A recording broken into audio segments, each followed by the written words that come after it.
तो बेटा आज अपन क्या पढ़ने वाले हैं? आज पढ़ने वाले हैं गॉस की प्रमेय।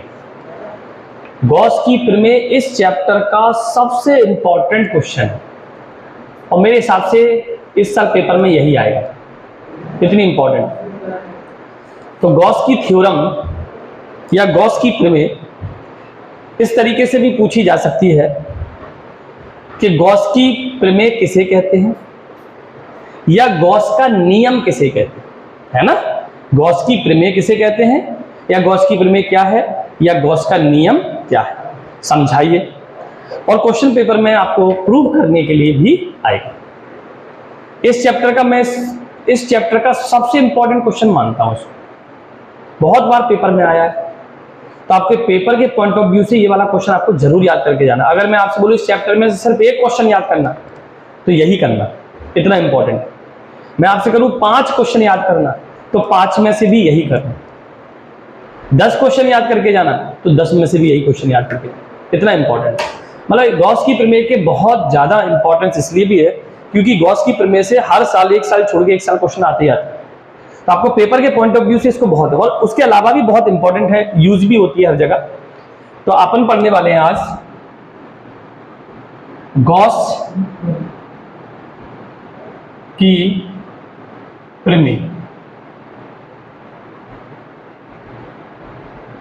या गॉस का नियम।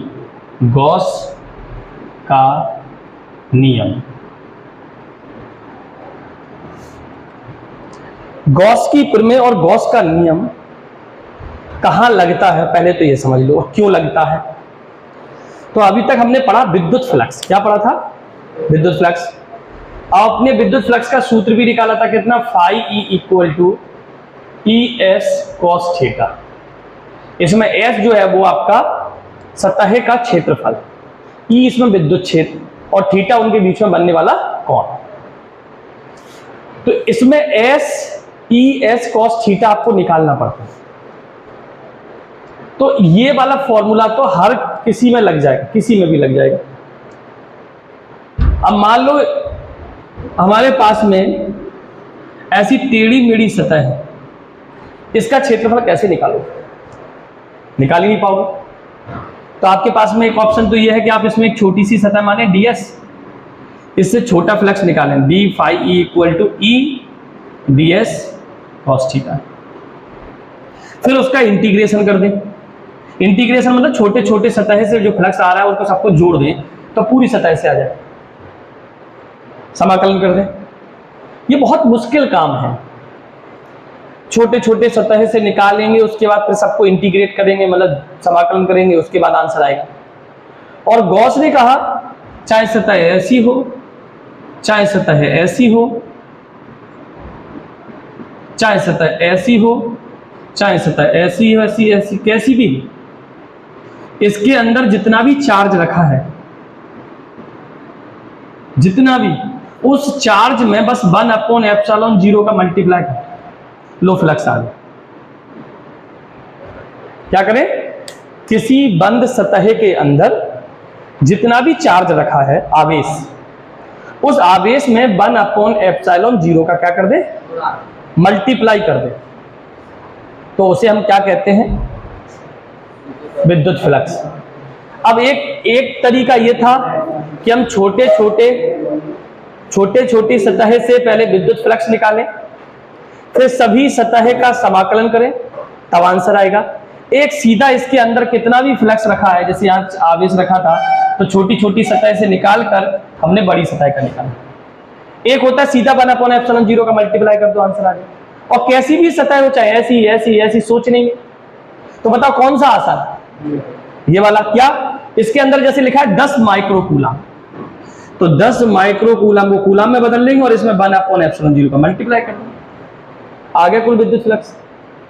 ε0 की वैल्यू होती है वो आपको हम बताएंगे।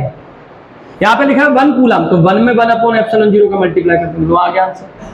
और इसमें दिक्कत, तो इसमें बहुत समय लगता था, लेकिन इसमें एक खास बात ये भी है, हर सतह के लिए एप्लीकेबल है। हर सतह, कैसी भी सतह हो, खुली हो बंद हो। लेकिन गॉस की प्रमेय सिर्फ बंद सतह के लिए, खुली सतह के लिए नहीं है। मतलब जैसे मैं आपसे बोलूं ये पूरा एक स्फीयर आधा काट दो, ऐसा खुला रखा हुआ है, और मैंने आपसे कहा कि ये ऐसे लो इतना है, बंद नहीं है, और यहां आवेश रखा हुआ है। अब आप ये सतह से गुजरने वाला विद्युत फ्लक्स गॉस की प्रमेय से नहीं निकाल पाएंगे, क्योंकि सतह बंद नहीं है। और बंद करने के लिए आपको मतलब इससे निकालने, विद्युत फ्लक्स निकालने के लिए हमको ये फॉर्मूला लगाना पड़ेगा। बात समझ में आ गई? तो ये तो मैंने वो कारण बताया आपको कि गॉस की प्रमेय कहां लगती है, तो आपको ये समझ में आ गया एक लाइन में कि गॉस की प्रमेय बंद सतह में लगती है, खुली सतह के लिए नहीं लगती, खुली सतह के लिए नहीं लगती। गॉस की प्रमेय बंद सतह के लिए लगती है, खुली सतह के लिए नहीं लगती। पहला समझ में आ गया। दूसरा ये समझ में आ गया गॉस की प्रमेय से विद्युत फ्लक्स बहुत आसानी से निकाला जा सकता है, केवल 1/ε0 का मल्टीप्लाई करके। इसमें क्या करना पड़ता, छोटी छोटी सतह माननी पड़ती है, फिर एक सतह से निकालना पड़ता है विद्युत फ्लक्स, उसका समाकलन करना पड़ता है, तब जाके बड़े फ्लक्स निकलते हैं। इसमें बहुत सारा काम करना पड़ता है, इसमें कुछ भी नहीं करना। तो गॉस ने विद्युत फ्लक्स को निकालने का बहुत आसान और सरल तरीका बता दिया। वही सरल तरीका जो बताया उसी को हम गॉस की प्रमेय कहते हैं। तो क्या बताया इन्होंने? कहा किसी बंद सतह से गुजरने वाला कुल विद्युत फ्लक्स, किसी बंद सतह से गुजरने वाला कुल विद्युत फ्लक्स उस बंद सतह के अंदर उपस्थित कुल आवेश का 1/ε0 गुना होता है। लो, हो गई गॉस की प्रमेय। किसी बंद सतह से गुजरने वाला कुल विद्युत फ्लक्स उस बंद सतह के अंदर उपस्थित कुल आवेश का 1/ε0 गुना होता है। समझ में आ गया? अब चाहे ये बंद सतह हो, चाहे ये हो, चाहे ये हो, चाहे कोई सी भी हो, उसके अंदर जो कुल आवेश रखा हुआ है उसका बना। अब जैसे मान लो इसके अंदर दो आवेश रखे होते Q1 Q2, तो phi E equal to total आवेश क्या हो गया Q1 प्लस Q2, इसका 1/ε0 गुना होता। मान लो इसके अंदर लिखा होता Q1 Q2 माइनस Q3, तो कुल आवेश Q1 plus Q2 plus minus Q3, इसका 1/ε0। बात समझ में आ गई? तो आपको पहली चीज समझ में आई कि गॉस की प्रमेय कब लगती है, बंद सतह के लिए। दूसरी चीज समझ में आई क्या होती है कि किसी बंद सतह के अंदर जितना आवेश है, जितना भी आवेश है, उसका क्या कर दें 1/ε0 का 1/ क्या कर दें ε0। तो इसी को बस गॉस की प्रमेय कहते हैं। तो इसको मैं कैसे लिख सकता हूं? देखो, किसी बंद सतह से, ये बंद सतह है, किसी बंद सतह से गुजरने वाला कुल विद्युत फ्लक्स, क्या इस सतह से गुजरने वाला कुल विद्युत फ्लक्स इस सतह के अंदर उपस्थित कुल आवेश का 1/ε0 गुना होता है। तो अपन इसको ऐसे लिख सकते हैं क्या? इस नियम के अनुसार या इस नियम से किसी बंद सतह से गुजरने वाला कुल विद्युत फ्लक्स, किसी बंद सतह से गुजरने वाला कुल विद्युत फ्लक्स उस बंद सतह के अंदर उपस्थित, उस बंद सतह के अंदर उपस्थित कुल आवेश का 1/ε0 गुना होता। और ये हमें याद नहीं हुआ, ये बस इसको पढ़ के लिख दिया मैंने। कैसे? किसी बंद सतह से गुजरने वाला क्या है, ये फाई कुल विद्युत फ्लक्स, किसी बंद सतह से गुजरने वाला कुल विद्युत फ्लक्स उस बंद सतह के अंदर उपस्थित कुल आवेश का 1/ε0 गुना होता है, 1/ε0 गुना होता है। तो बस ये लिखा है, इस नियम के अनुसार किसी बंद सतह से गुजरने वाला कुल विद्युत फ्लक्स उस बंद सतह के अंदर उपस्थित कुल आवेश का 1/ε0 गुना होता है। अर्थात हम फाई ई इक्वल टू क्या लिख सकते हैं, Q/ε0। क्यों लिख सकते हैं भैया, Q का 1 से मल्टीप्लाई कर देंगे तो Q/ε0। इतनी बात समझ में आ गई? समझ लो बेटा, है ना, बाद में लिख लेना, कहीं भगे जा रहे हैं क्या? आए हो तब से ना तो तुम समझ रहे हो, एक रत्ती भर समझ में नहीं आया तुम लोगों को। बताओ क्या था गॉस की पिरामिड? गॉस की पिरामिड में क्या होती है?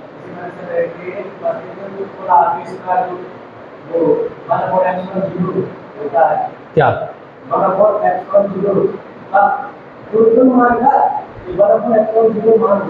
नहीं, विद्युत फ्लक्स, किसी बंद सतह से गुजरने वाला कुल विद्युत फ्लक्स, किसी बंद सतह से गुजरने वाला कुल विद्युत फ्लक्स उस बंद सतह के अंदर उपस्थित कुल आवेश का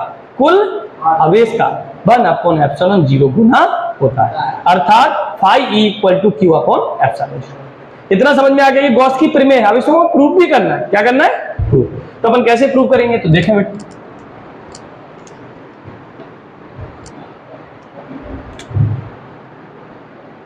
गॉस के नियम की व्युत्पत्ति, गॉस के नियम की व्युत्पत्ति ध्यान से सुनेंगे बेटा। मान लो ये एक बंद सतह है, जरूरी नहीं गोल हो, कैसी भी हो सकती है, ऐसी भी हो सकती है, ऐसी इस टाइप की, कोई बंद सतह होनी चाहिए। कैसी होनी चाहिए? बंद सतह है एस मान लिया, इसके अंदर एक +Q आवेश रखा, इससे R दूरी पर एक बिंदु है P, इस पर विद्युत क्षेत्र की तीव्रता की दिशा इस साइड होगी। पता है +Q से तीव्रता की दिशा हमेशा दूर होती है। अब इतने बड़े सतह से निकालना है विद्युत फ्लक्स, तो हम क्या करेंगे, सबसे पहले एक छोटी सतह मानेंगे। क्या मानेंगे? छोटी सतह। छोटी सतह है, इसका नाम है ds। क्या नाम है इसका? ds। इस ds से गुजरने वाला कुल विद्युत फ्लक्स, तो ये यहां पर बनाता है कोण d ओमेगा। क्या बनाता है? ये d ओमेगा क्या होता है, अब वो तो थोड़ा समझाना पड़ेगा। तो बेटा घन कोण होता है d ओमेगा, और इसका फॉर्मूला होता है ds cos θ/r²। याद रखना इसको। घन कोण क्या होता है? ds cos θ/r²। d omega equal to ds cos θ/r²। वो ये घन कोण है छोटी सतह से। कैसे पता चला? छोटी सतह से छोटा घन कोण और बड़ी सतह से बड़ा घन कोण। तो मुझे अगर मैं इसका इंटीग्रेशन कर दूं,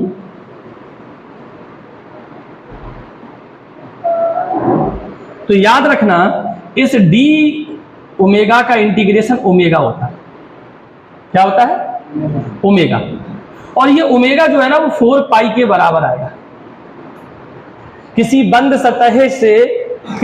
सतह के द्वारा बनाया गया घनकोण हमेशा 4 पाई होता है।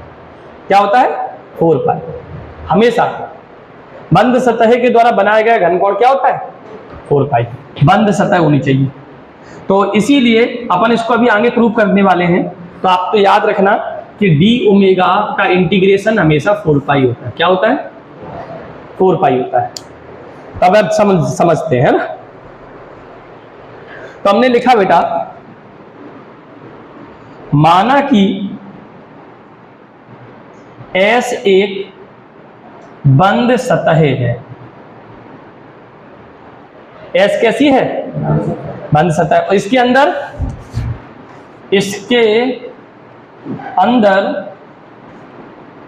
+Q आवेश रखा गया है।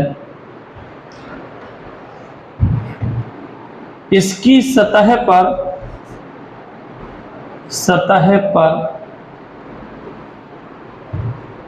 बिंदु O से R दूरी पर एक बिंदु P है। एक बिंदु P है। एक बिंदु P है, ठीक है, जिस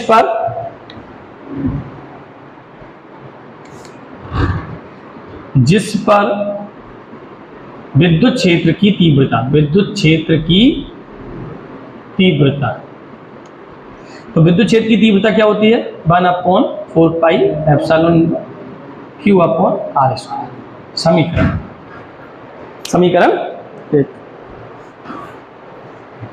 समीकरण एक।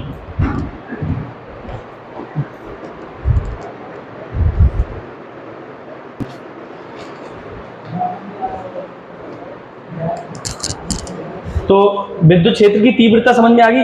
r दूरी पर विद्युत क्षेत्र की तीव्रता का सूत्र होता है बेटा, ये हमने आपको ऑलरेडी पहले से पढ़ा दिया है। बिंदु आवेश के कारण विद्युत क्षेत्र की तीव्रता r दूरी पर कितनी आती थी? E = 1/4πε/0Q/r²।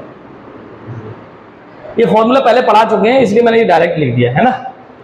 तो अब विद्युत क्षेत्र की तीव्रता आ गई। अब देखो ध्यान से सुनो बेटा सब लोग, इस छोटी सतह से गुजरने वाला विद्युत फ्लक्स,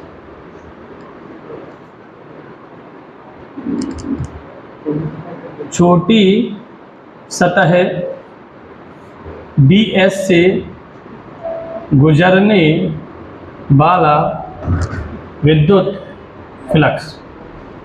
तो ध्यान से देखो बेटा, d फाई छोटी सतह से छोटा फ्लक्स, छोटी s बड़ी सतह है, d लगा दो तो छोटी सतह बन जाए, छोटी सतह से छोटा फ्लक्स। फॉर्मूला क्या था? ES cos theta.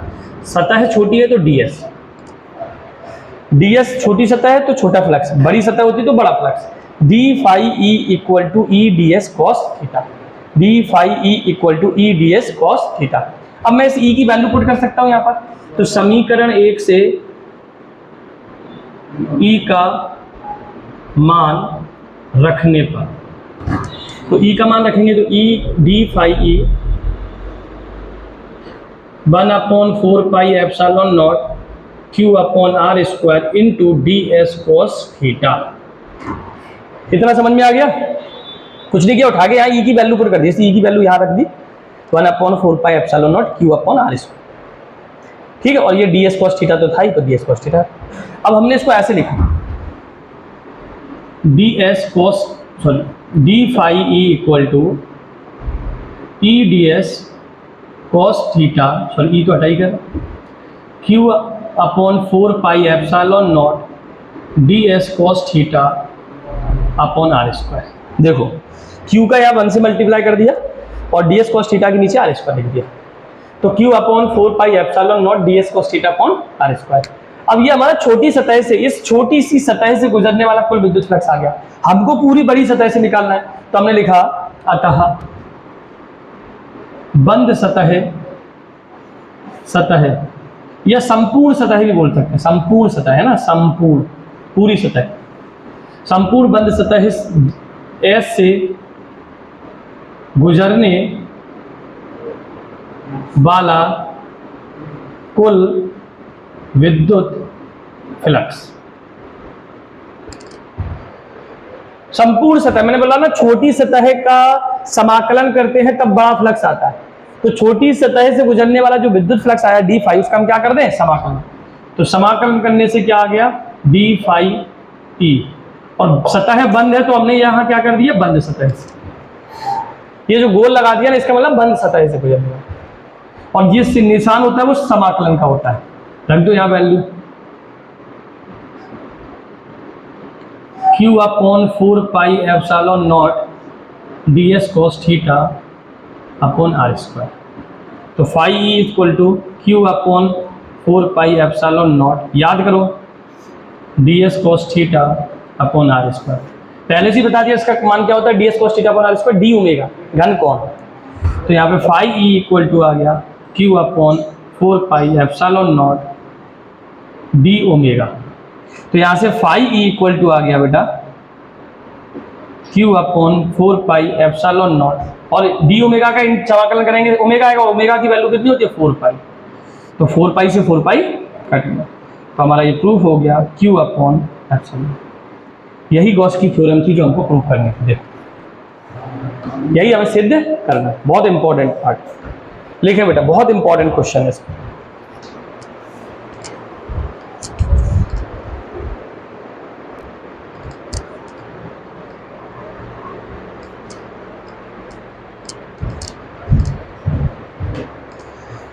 देखो बेटा, अब अपन इसके कुछ क्वेश्चंस करते हैं जो पेपर में पूछे गए हैं।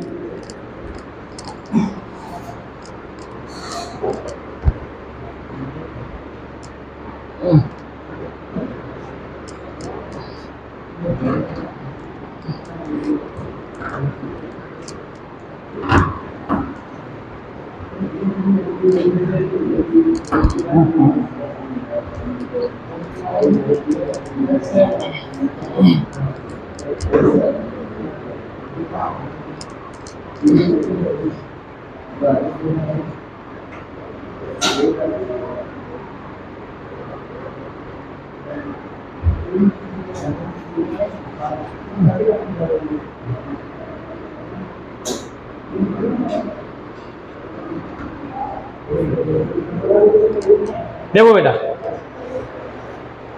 एक बात समझ लो, गॉस की प्रमेय तो हमने पढ़ ली। अब गॉस की प्रमेय पढ़ने का फायदा क्या हुआ? तो देखो, बहुत सारे ऐसे न्यूमेरिकल हैं वो हम आपसे शेयर करेंगे और आप लोग देखोगे हाँ गॉस की थ्योरम कितने आसानी से आती है। देखो बेटा, क्वेश्चन देखो, क्वेश्चन पूछा गया है, एक क्यूब है, इस क्यूब के अंदर एक आवेश रखा है क्यूब। अब आपसे पूछ रहा, बताओ इस घन से कितना विद्युत फ्लक्स निकलेगा? विद्युत फ्लक्स ज्ञात करो। तो आप सबको पता है बंद सतह के अंदर कितना आवेश रखा है? Q upon epsilon. लो, आंसर आ गया। ठीक है, बंद सतह के अंदर कितना आवेश रखा है? Q। तो बस Q में एप्सिलॉन नॉट का मल्टीप्लाई कर दो, 1 अपॉन एप्सिलॉन नॉट का आंसर आ गया। अब यही क्वेश्चन में मैंने ऐसा बना दिया, अब मैंने आपसे पूछा बताओ कितना फ्लक्स पास होगा, तब भी आपका क्या आंसर होगा? कुल आवेश का 1 अपॉन एप्सिलॉन 0 मतलब Q upon epsilon not, answer आ गया। आई बात समझ में? अब मैंने इसी क्वेश्चन को बदल के यहां पर लिख दिया 1 कूलम। इस पे कितना लिखा हुआ है? 1 कूलम। अब बताओ तो इसमें कितना आवेश है? Q कितना है? तो Q की वैल्यू 1 रख दो, 1 अपॉन, ये आंसर आ गया। अब इसी क्वेश्चन में मैं आपसे देखो ऐसा बोलूं, ये एक बंद सतह है और इसमें एक डाइपोल रखा है। डाइपोल तो पता ही है, एक प्लस Q एक माइनस Q, पता है ना? विद्युत द्विध्रुव, एक प्लस Q और एक माइनस Q। तो आपने देखा यहाँ पे कुल आवेश कितना है बेटा? प्लस Q माइनस Q, कितना हो गया? 0। तो टोटल आवेश कितना हो गया? 0। तो फ्लक्स कितना हो गया? Q टोटल कितना है? 0 अपॉन एप्सिलॉन नॉट।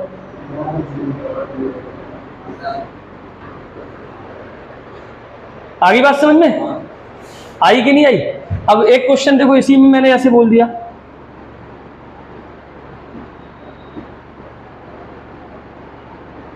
यहां पर एक 2 माइक्रोकूलम रखा है और एक 3 माइक्रोकूलम रखा है। अब बताओ कितना फ्लक्स निकलेगा? तो कुल आवेश कितना है?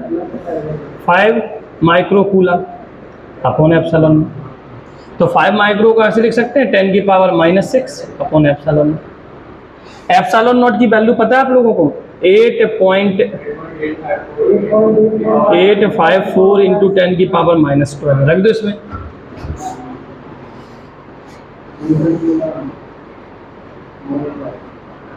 सॉल्व कर लेना, आंसर आ जाएगा। आगे बात समझ में? अब इसको सॉल्व कर लेना, 5 गुणा 10 की घात -6 और 8.854 इंटू 10 की घात -12 सॉल्व करके आंसर आ जाएगा। तो लिखें क्वेश्चन, लिखें बेटा, क्वेश्चन लिखें।